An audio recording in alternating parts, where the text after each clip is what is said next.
Bien, vamos a ofrecerles a ustedes ahora una nota más que importante, en exclusiva, que lograba Lucrecia Martini anoche, muy tarde.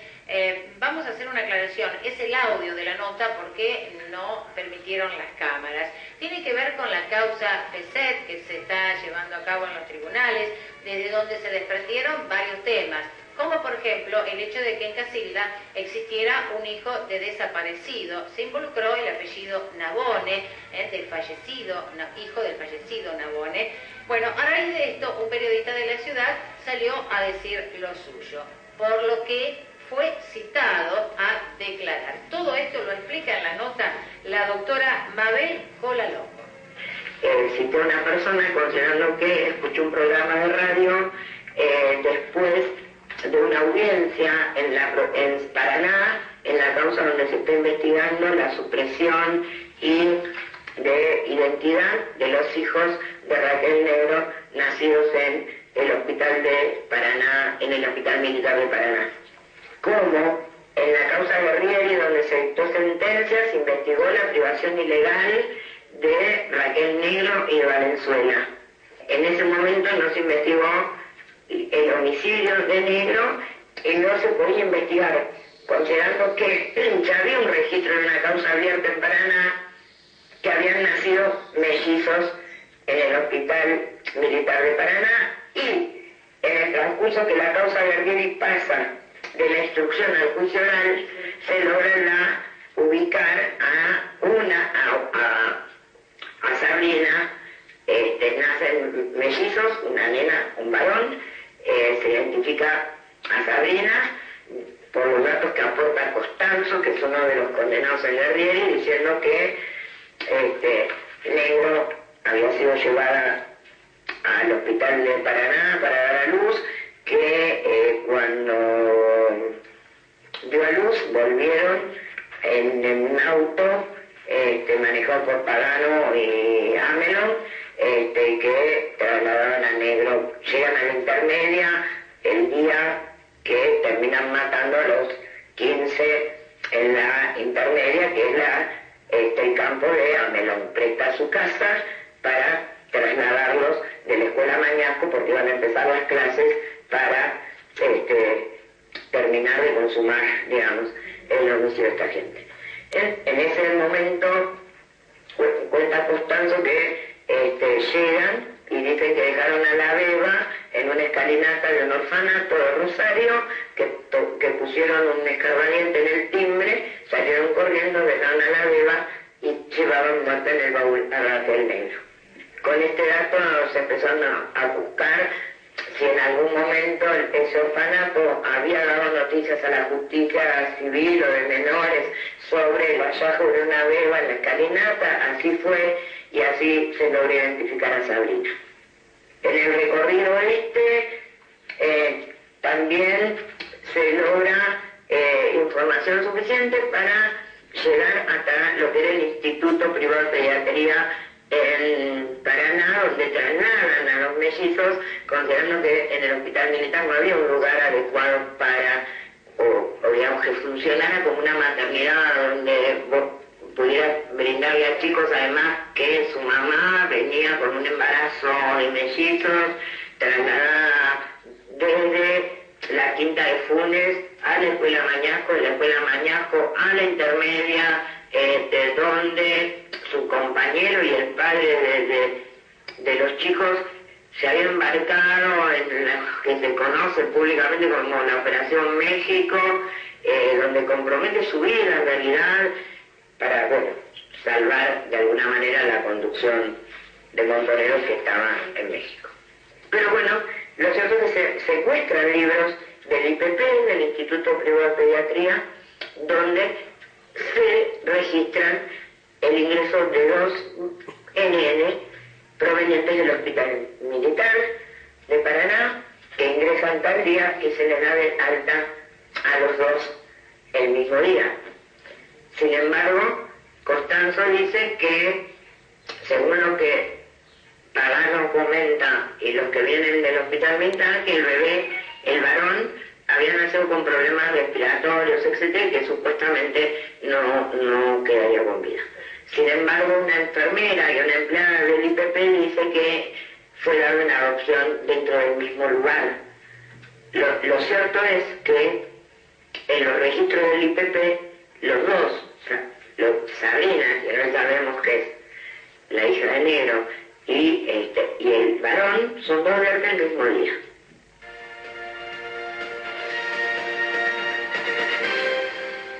Bien, está aquí en esta primera parte de la nota desarrollando todo cómo está la causa y cómo se llega a este varón que sigue desaparecido que se involucra a la familia Nabone. Después seguiremos escuchando la segunda parte de esta nota.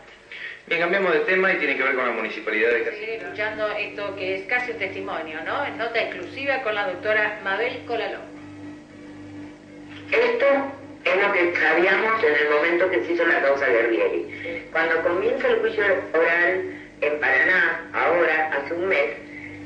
Guerrieri dice, el que tiene el hijo varón de Negro fue Nabone. Nabone, del ejército, integrante del destacamento de inteligencia 122, dependiente del segundo cuerpo de ejército, oriundo de Casilda, donde este señor periodista, que voy a decir que hace muchos años lo es acá, dice ser íntimo amigo de la familia Nabone y que no va a permitir que se deshonrara el nombre de los Nabone, etcétera, etcétera. Agrega a esto que en un momento declara Constanzo, en este juicio oral de Paraná, declara a Constanzo como testigo, porque él es el que aporta en realidad todos los elementos que nos permiten llegar hasta ahí. Y dice que no solo puede ser que Nabone, quien se suicida el mismo día que es citado a declarar como imputado a la causa donde se investigaba la supresión y la suposición del Estado Civil de los mellizos, a la mañana del día que tenía que ir a prestar indagatoria al juzgado de Paraná, al juzgado de instrucción de Paraná, se suicida en Córdoba, en las Cochingas. Según un reportaje que le hace un periodista al hijo de Nabone, al hijo del mayor Nabone en aquel momento, dice que ellos están dispuestos a dar sangre, que se les haga el ADN, que su padre se suicidó por la vergüenza o por no querer exponerse a lo que significa una causa por violaciones a los derechos humanos en este país, que eso es lo que dejó escrito en una carta, cosa que no nos consta, porque por lo menos a mí, porque no tuve acceso a esa carta, aunque conozco el expediente de Paraná, considerando que fui 4 veces a leerlo y a traer copias para la causa de Guerrieri. O sea, nunca vi, sí vi que se suicidó, pero no vi que se acompañara una carta de por qué se suicidó. Constanzo dice hace muy pocos días, hará 3 semanas, en su testimonial en el juicio oral y público de Paraná, que además él tiene alguna idea, por haber escuchado a compañeros del destacamento de inteligencia, hacer referencia de que un Nabone que vive en Casilda también podía ser que tuviera un hijo de un desaparecido nacido en el año 1977. Esto sale hoy en los diarios. Entonces al otro día yo tomo conocimiento de los dichos de un señor que se llama Francisco José Campabaral, que aparentemente tiene un programa de 4 horas diarios, donde dedica 1 hora o más aproximadamente en su programa a decir que no va a permitir que se deshonre el nombre de Nabone, que acá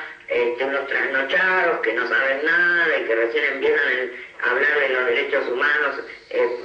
no tienen derecho a ensuciar a familias honorables como los Nabone, y que él, que sabe un montón de derechos humanos, invita a que busquemos en sus archivos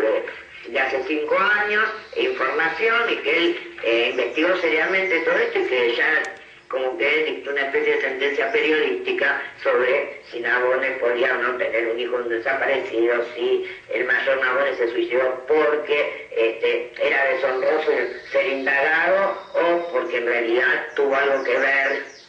con los hechos que victimizaron a Negro y a sus hijos, y que tengamos en cuenta que el mellizo que fue dado de alta del IPP no sabemos dónde está, o sea, y Sabrina, pidió cuando declaró en la causa de Guerrieri y le preguntaron, el presidente le preguntó, ¿querés decir algo más? Ella dijo, solamente les pido que me ayuden a encontrar a mi hermano. O sea, digo, por las dudas que este señor piense que somos unos improvisados los que tratamos de investigar la verdad. Pero en todo caso, considerando el anuncio que hizo él invitó a la justicia y a quien sea y a todos nosotros, a este grupo de improvisados que genuinamente trabajamos 12 horas por día y que tratamos de sortear cosas que realmente a esta altura parecen increíbles que puedan ocurrir realmente, considerando el tema que estamos hablando, cosas como las que puede decir este señor, que en vez de acercarse a la justicia, si él sabe mucho de derechos humanos, como lo dijo, acercar pruebas que nos ayuden a acercarnos a la verdad, desde una especie de pedestal dice, los invito a que las vengan a buscar. La verdad que es un acto de soberbia, claramente de soberbia.